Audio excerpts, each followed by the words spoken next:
الحركات المسلحة يعني تناست أن الشعب السوداني ليست له ذاكرة سمكية حتى ينسى من أنها من قبل قد صدعت الرؤوس، وأنها يعني تقاتل نظام دولة 56 لأجل هؤلاء. شوية مع ديل وشوية مع دول، كما هو كان يقول. هو كان يقف مع الجيش، وبينما يعني يتواصل معنا: إن دفعتم لي كذا وكذا وكذا سأكون يعني معكم وسأسلمكم المناطق. لتفتيت لحمة الشعب السوداني وفصل مناطق عن أخرى. القائد محمد حمدان كان حريصا على وحدة السودان أرضا وشعبا، وظل يعمل لأجل وحدة السودان.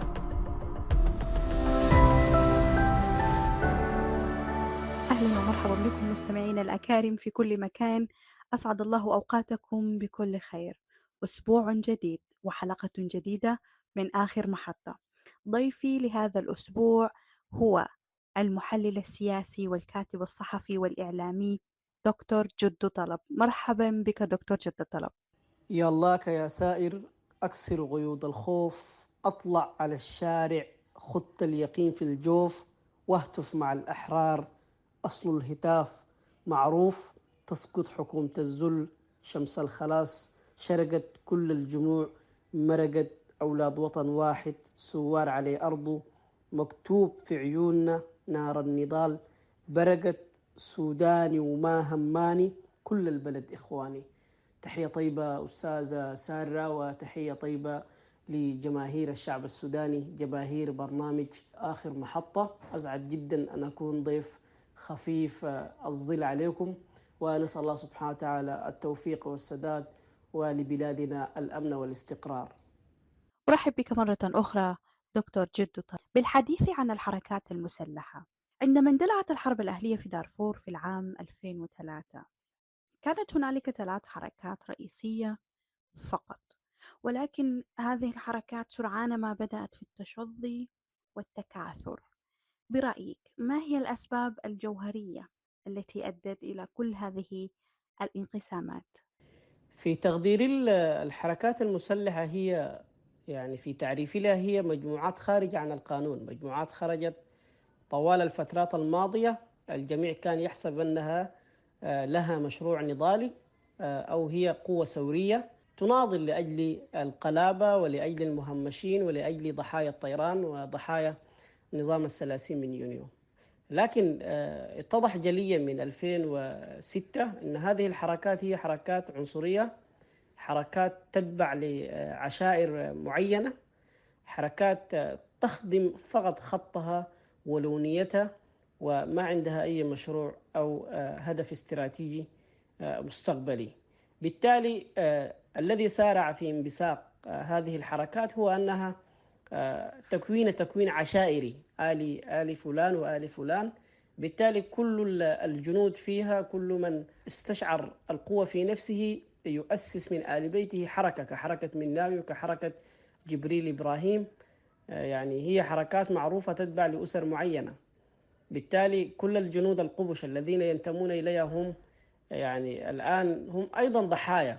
أذكر يعني الحركات المسلحة كان لها خطاب واضح وصريح أنها تناضل لإنهاء دولة الجلابة ودولة المركز، وكانت يعني تسمي الأهالي بالجنجويد، يعني الأهالي القلابة البسيطين، أهل الحزام الرعوي، كانت تصفهم بأنهم عبارة عن جنجويد، وهي قتلت عنهم الكثير، وارتكبت جرائم في حقهم الآن في طاولة المحكمة الجنائية، وجرائم الآن يعني ستطالق قادة هذه الحركات. الآن نحن لدينا أكثر من 18 قضية مفتوحة ضد الحركات المسلحة كأبناء للحزام الرعوي، لأن مناوي نفسه هو مجرم حرب لدينا، ومسؤول عن يعني اختفاء أكثر من 70 رجل من أبناء القبائل العربية في الصحراء.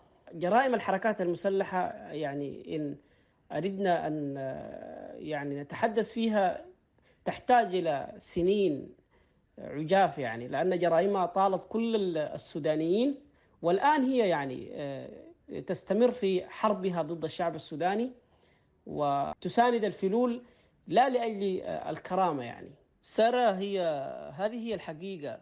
وأنا ليست أول من أسمى هذه الحركات بأنها حركات ارتزاق. الحكومة المركزية ومنذ صراع دارفور أسمت هذه الحركات بأنها حركات ارتزاق، وأنها مجموعة خارجة عن القانون، ويجب حصارها ويجب محاربتها. وقد نتج عن ذلك حرب دارفور الذي استمر إلى 20 عاما ماضية.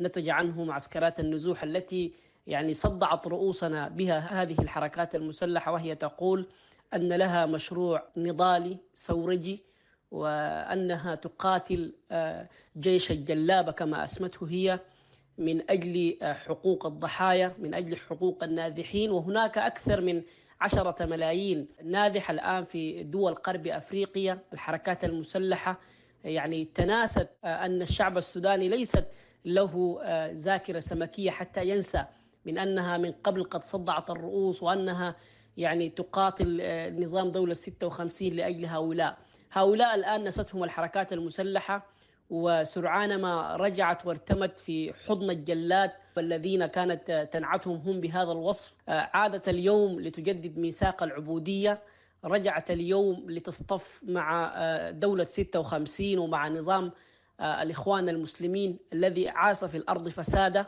هذه الحركات المسلحة لا أظن أن لها مشروع، وهذه الحرب ستكون نتائجها الأولية هي أن يعني خلصت الشعب السوداني من مرتزقة الحركات المسلحة. أعني هنا حركتي جبريل إبراهيم وحركة مناوي، هما حركات في الأصل حركات عشائرية، حركات ليست لها مشروع نضالي.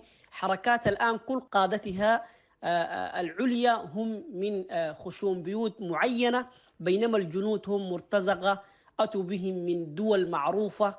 وحتى الذين تم أسرهم في معركة بعر الأخيرة في شمال دارفور بإقليم دارفور هم أيضا تحدثوا لنا أنهم تم جلبهم كمرتزقة من دول تانية للقتال بالإنابة عن الدولة المركزية في الفاشرة التي يعني يلتقط فيها الجيش أنفاسه الأخيرة، وتلتقط أيضا فيها الحركات المسلحة أنفاسها الأخيرة. فيما يخص الحركات المسلحة، المجلس الانتقالي ورفقائهم، هؤلاء يعني علموا حقا أن هذه الحرب هي ليست حرب الكرامة كما يدعي الفلول وكما تدعي حركات الارتزاق، بقدر ما هي حرب فلول، حرب جماعة الإخوان المسلمين الذين يعني يتطلعون لأن يعودوا للسلطة مرة أخرى لحكم البلاد 30 عاما جديدا على جماجم وأشلاء الشعب السوداني. لذلك فضلوا الحياد، والآن هم يعني خارج مدينة الفاشر ينعمون بالأمن والاستقرار، لا أحد يسألهم، لا أحد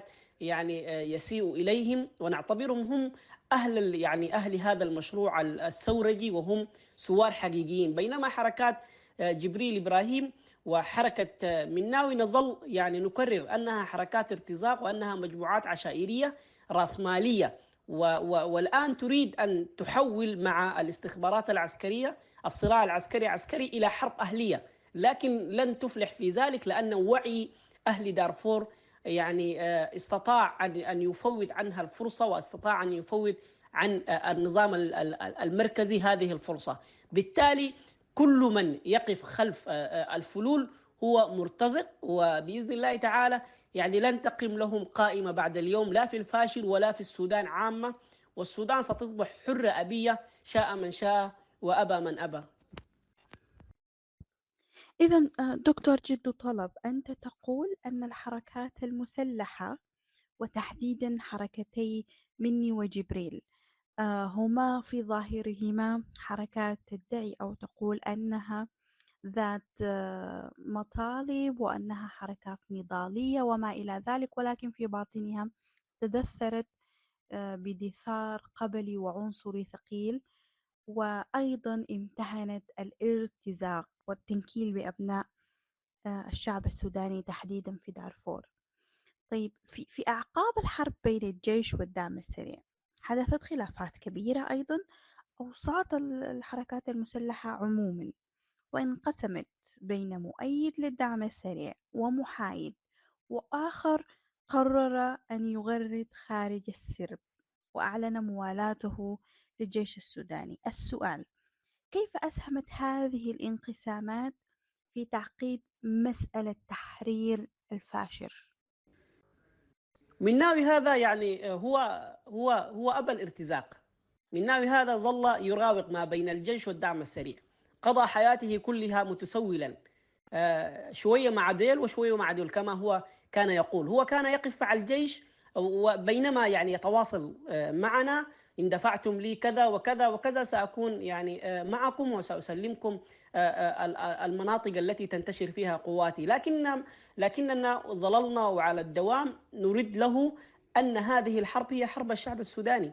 من يريد أن يقف مع الشعب السوداني فليقف مجانا، لأنها قضية جوهرية، قضية لا تقبل التعامل بالعاطفة، قضية يعني الشعب السوداني يريد أن ينتصر فيها بسحق الفلول وسحق هذا الجيش الذي أصله هو الجيش الإخواني. بالتالي ظللنا نرفض الارتزاق من طرف مناوي، وظللنا نقول له أن الميدان هو الفيصل بيننا، لأن قضية الشعب السوداني قضية جوهرية، قضية لا تقبل التنازل، قضية لا تقبل التخاذل.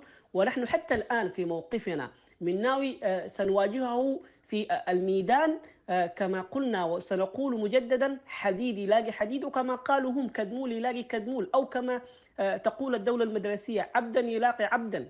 يعني نحن لن نجدد ميثاق العبودية لأحد، ولكننا سنسعى بإذن الله تعالى أن نحرر الجميع من العبودية، أن نحرر الجميع من النظام الاستبدادي، ألا نجعل في بلادنا أحدا متسولا وأحدا يقع ويجلس تحت رحمة الجلادين. نريد سودانا ديمقراطيا خاليا من المرتزقة، خاليا من الجماعات والتنظيمات الإرهابية. نريد دولة أسسها مبنية على العدالة وعلى الحرية وعلى الفيدرالية. سودان بلا تمييز، سودان يسعنا جميعا شرقا وغربا جنوبا وشمالا. سودان فيدرالي يشبه تطلعات الشعب السوداني. سار الانقسامات هي انقسامات طبيعية، انقسامات ما بين قوة الحق وقوة الباطل. قوة الحق هي الحركات المسلحة التي فضلت موقف الحياد، طاهر حجر، الهادي إدريس ورفاقهم. وقوة الشر هي حركتي جبريل إبراهيم ومناوي. لا أظن أن هذه الانقسامات أثرت كثيرا في مجرى العمليات العسكرية. الفاشر لها خصوصيات بطبيعة الحال، ونحن نقدر ويعني نتعامل في وفق القانون الدولي الإنساني. بالتالي نراعي بعض الشيء الحالة الإنسانية للمواطنين داخل مدينة الفاشر. لكن البتة الفاشر لم تكن عصية، والحركات التي ارتضت أن ترتمي في حضن الجلاد لم تؤثر في مسار الحرب البتة.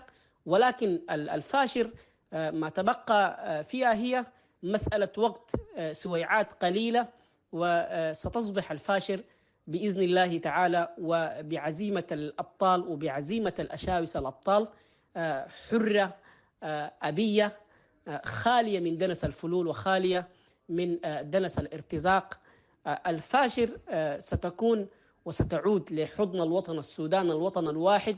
ستصبح الفاشر أبو زكريا حرة، بلا كيزان، بلا حركات ارتزاق، وسيعلى فيها صوت الجاهزية، وسترفرف فيها رايتي علم السودان وراية الجاهزية، وسيسمع فيها خطاب مشير الأمة محمد حمدان دقلو مهنيا أهل الفاشر بأن مدينتكم قد أصبحت خالية من دنس الفلول، وأن عودوا جميعا إلى منازلكم، فأنتم تستحقون العيش بكرامة، لأنكم خلقتم أحرارا ولن تعيشوا تحت رحمة دولة 56 وجيشها الباطل الآيل للسقوط، وحركات الارتزاق التي باعت وعاست فسادا في الأرض باسمكم كمكونات اجتماعية. فهنيئا لكم وسلام عليكم، أدخلوها بسلام آمنين. إذا حسب ما قلت لي دكتور جدو طلب أن الفاشر هي قاب قوسين أو أدنى من التحرير، وأن الدعم السريع يتعامل مع الفاشر بشيء من الحساسية نسبة لخصوصية الفاشر، ولكن أيضا إضافة إلى التعقيدات الإثنية والأمنية والمحلية والإقليمية المرتبطة بالفاشر. آه، السيطرة على الفاشر تعني التحكم الكامل في خط الدفاع الغربي الأول لمجمل مناطق السودان بما فيها الشمالية ونهر النيل وولايات كردفان، ولا ننسى أيضا الجوانب المرتبطة بالموارد والثروات الغنية الموجودة في الشريط الحدودي الذي يربط شمال دارفور بليبيا وتشاد وأفريقيا الوسطى ودولة جنوب السودان. سؤالي لك: ماذا بعد تحرير الفاشر على يد قوات الدعم السريع؟ هل سقوط الفاشر يعني نهاية المعركة وبالتالي نهاية الحرب، أم أن الفاشر لها ما بعدها؟ في تقديري تحرير الفاشر لا يعني انتهاء المعركة، لأن قضية الشعب السوداني العادلة التي نؤمن بها نحن في قوات الدعم السريع هي أكبر من الفاشر. الفاشر كانت فيها شيء لا يذكر. أول فاشر بالأحرى هي كانت آمنة مطمئنة، لولا حركات الارتزاق هي من جلبت إليها الحرب. الفاشر كانت ستكون آمنة إلى أن تتحرر بقية مدن السودان الأخرى. تحرير الفاشر ربما يعني الرحلة نحو الشمال، أعني هنا الدبة، الولاية الشمالية، آه، كل تلك المناطق التي يمارس فيها الآن فلول النظام السابق الفساد والتعقيد والتنكيل والاعتقالات وعمليات الاغتصاب ضد الشعب السوداني هناك، ستصبح يعني بعد تحرير الفاشل ستصبح هي أيضا حرة. لكن الحرب لن تنتهي إلا بانتهاء فلول النظام السابق وباستسلام قادة نظام الإخوان وقادة جيشهم المتطرف الذي تقصف طائراته الآن المدنيين في النيل الأزرق، في الخرطوم، في الجزيرة، في دارفور، في كردفان. نحن الآن نجابه ونقاتل عصابة، يعني عصابة الآن تمتلك طائرات، عصابة الآن يعني لها حلفاء، لها دول بعينها تقف معها تمدها بالسلاح. بالتالي ما لم ينتهي فلول النظام السابق وما لم يستسلم غادة جيش الإخوان المسلمين، جيش علي كرتي، لن تنتهي الحرب بعد، ولو استمرت إلى ألف عام. يعني نحن مؤمنين تماما أن هذا الطريق محفوف بالمخاطر وليست محفوف بالورود، لكن أن نموت نحن ويحيا شعبنا تلك هي الغاية التي نريد الوصول إليها. لابد أن يعيش الشعب السوداني من بعد هذه الحرب حياة الكرامة، أن يعيش حياة الهناء والسرور، أن تصبح بلاده دولة ذات سيادة، دولة فيدرالية، دولة مستقلة، دولة عادلة يتساوى فيها الجميع في الحقوق والواجبات. لن نسمح بوجود الإخوان المسلمين في بلادنا بعد اليوم. سنظل نحن اليد العليا واليد القوية التي ستلعنهم وستضربهم أينما كانوا، ومع العلم أن أرضنا ترفضهم وشعبنا يرفضهم ونحن نرفضهم، وهم قريبا إلى مزبلة التاريخ. شكرا جزيلا لك دكتور جدو طلب. أم، ولكن أيضا في ظل السيناريوهات القاتمة المتعلقة بتطورات القتال في الفاشر، تزايدت الضغوطات الدولية والمحلية بغرض إيجاد حل للكارثة الإنسانية الكبيرة التي تسبب فيها أركو الناوي وجبريل بعدم التزامهم بالحياد. هل التدخلات الدولية فاقمت الأوضاع في الفاشر أم بلغت مراميها في تحجيم الكارثة؟ في حقيقة الأمر المجتمع الدولي استعجل في إطلاق الإدانات دون تقصي واضح للحقائق على أرض الواقع، لكننا وعلى الرغم من ذلك يعني نسمن المساعي الحسيسة للمجتمع الدولي في حل الأزمة السودانية. كما نجدد تأكيدنا التام أننا حريصين كل الحرص على وحدة السودان أرضا وشعبا، ولن نسمح أن تتفتت وحدة السودان، ولن نسمح بجنوب جديد، ولن نسمح لفلول النظام السابق أن يفصلوا شبرا من هذا الوطن. نحن نعمل جادين في أن يكون السودان للسودانيين. السودان وطن واحد، السودان وطن جامع، السودان وطن حر ديمقراطي، وطن كما الدول الأولى. لكننا لا نسعى ولا ليست لدينا أي نية في أن يعني ينعزل بعض الأقاليم عن السودان وأن يصبح جنوبا آخرا. لن تتحقق أماني وتطلعات الفلول في فصل الغرب عن الشمال أو عن الوسط. ستظل السودان متماسكة ستظل السودان واحدة موحدة، سيظل الشعب السوداني في كل ربوع البلاد واحد موحد، ولن نسمح بأن ينفصل شبرا. ستظل السودان من الجنينة إلى آخر نقطة في شرق السودان في ود الحليو وما جاورها من مناطق الحدود الشرقية واحدة. وبإذن الله تعالى ستنتصر إرادة الشعب السوداني في التحول الديمقراطي، حرية سلام وعدالة، الثورة خيار الشعب. أشكرك دكتور جدو طلب. ويمكن أن الدعم السريع هو أكد مرارا وتكرارا أن لا رغبة له في تقسيم البلاد، ويمكن مشروع التقسيم طرح على السيد القائد محمد حمدان دقلو، ولكن رفضه جملة وتفصيلا. محطة أخيرة دكتور جدو طلب، القائد العظيم الشهيد البطل اللواء علي يعقوب، ماذا يعني لك؟ القائد محمد حمدان دقلو في تقريره ظل يتصدى لكل المؤامرات ولكل المشاريع التي جاءت مصنوعة لأجل تفتيت لحمة الشعب السوداني وفصل مناطق عن أخرى. القائد محمد حمدان كان حريصا على وحدة السودان أرضا وشعبا، وظل يعمل لأجل وحدة السودان.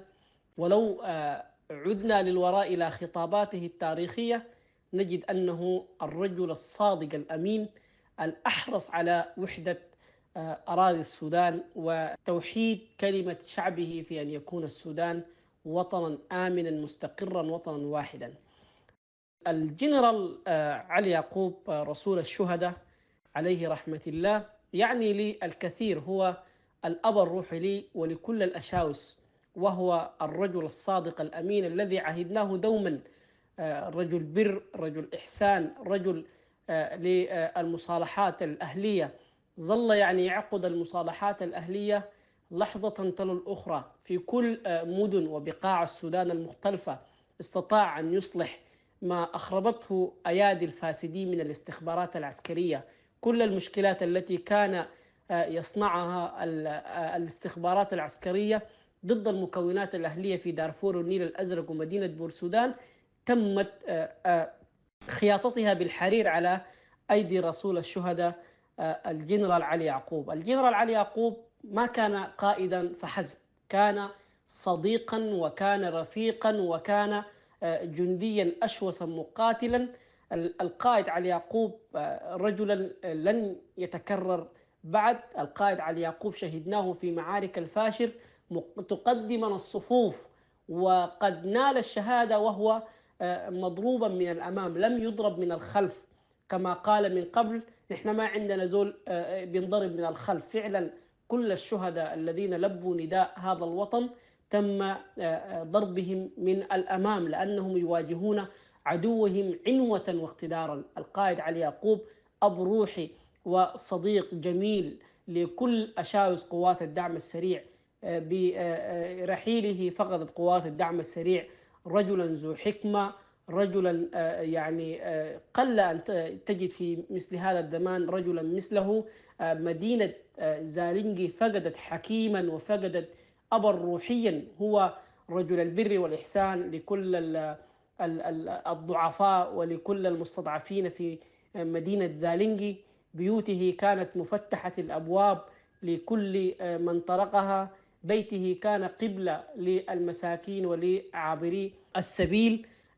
قيادة وسط دارفور كانت مفتحة الأبواب لكل من يزورها يجد عندها حاجته. نسأل الله سبحانه وتعالى أن يتقبله في جنات النعيم. الرحمة والمغفرة لرسول الشهداء اللواء علي يعقوب، وعاجل الجرح عاجل الشفاء للجرحى والمصابين.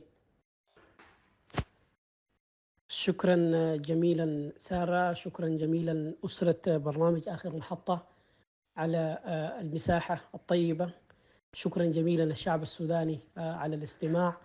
التحية مجددا لأشاوس قوات الدعم السريع، والتحية مجددا لكل سائر يحلم بوطن جديد، وطن حر ديمقراطي. وإن كان لي من قول فإن قولي حرية سلام وعدالة، والثورة خيار الشعب. الرحمة والخلود للشهيد البطل القائد علي يعقوب، وهو يتقدم الصفوف الأمامية في الفاشر. والرحمة والخلود لكل شهدائنا في قوات الدعم السريع، وعاجل الشفاء للمصابين. وإلى هنا نكون قد وصلنا إلى ختام حلقتنا لهذا الأسبوع، وحتى ألتقيكم الأسبوع المقبل في أمان الله.